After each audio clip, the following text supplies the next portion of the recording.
तुमच्यासाठीच्या बातमीनं। तुम्हाला आणि आम्हालाही आता मुंबईत चेंबूर ते मरीन ड्राईव्ह असा थेट प्रवास लवकरच अधिक वेगानं करणं हे शक्य होणार आहे आणि त्यासाठी मरीन ड्राईव्हचा दुहेरी बोगदा प्रकल्पातील भुयारीकरणाच्या कामाला आजपासून सुरुवात झाली। यावेळी कुलाब्याच्या ऑरेंज गेट परिसरातल्या लॉन्चिंग शाफ्ट येथून पहिलं टनेल बोरिंग यंत्र हे जमिनीच्या आत सोडण्यात आलं। या माध्यमातून ऑरेंज गेट ते मरीन ड्राईव्ह दरम्यान भुयारीकरण करण्यात येणार आहे। मुख्यमंत्री देवेंद्र फडणवीस आणि उपमुख्यमंत्री एकनाथ शिंदे या कार्यक्रमाला उपस्थित होते।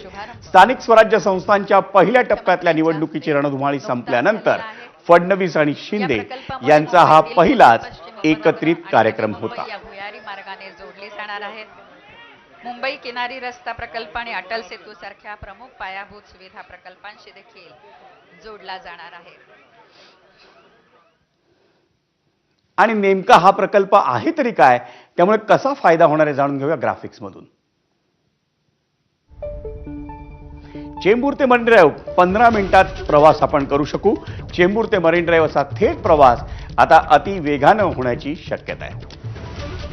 9.2 किलोमीटरच्या दुहेरी बोगद्यासाठी साधारण 9,158 कोटी रुपयांचा खर्च अपेक्षित आहे। हा बोगदा मुंबई सागरी किनारा मार्गाला जोडला जाईल। दुहेरी बोगद्यामुळे पश्चिम उपनगराकडे जाणंही सोपं होणार आहे आणि 2 TBM यंत्राद्वारे भुयारीकरण करण्यात येणार आहे। प्रकल्पाचा पूर्णत्वाचा कालावधी हा 54 महिन्यांचा आहे। मुंबईतली पूर्व पश्चिम उपनगर आणि नवी मुंबई या भुयारीकरणानंतर जोडली जातील आणि प्रवासाचा वेळ 15 ते 20 मिनिटांनी कमी होईल। इंधनाची बचतही होईल।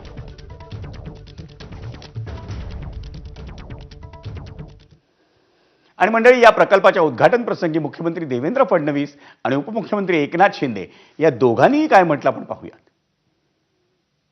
अर्धा पाऊण तास लोकांना अजून ट्रॅफिकचा सामना करावा लागत होता।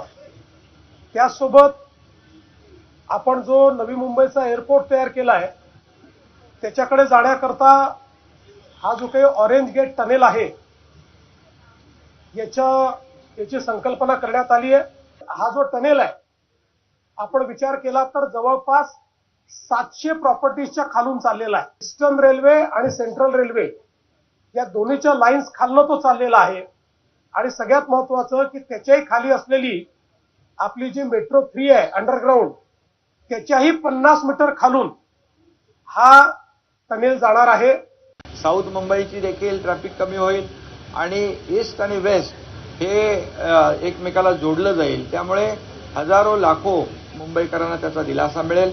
मावळा जेव्हा कामाला लागतो तेव्हा आपण पाहतो की कोस्टल रोड किती भराभरा झाला आणि या ठिकाणी देखील हा TBMचा जो मावळा आहे हा देखील या ठिकाणी हा 9 किलोमीटरचं जे टनेल आहे। आता आमचा पाय ब्रेकवर नसतो, आमचा सतत पाय एक्सिलेटरवर असतो। पूर्वीच्या सरकारमध्ये सगळ्यात ब्रेक लावून ठेवला होता, तो ब्रेक आम्ही काढून टाकला आणि एक्सिलेटरवर पाय ठेवलेला आहे। मंडळी,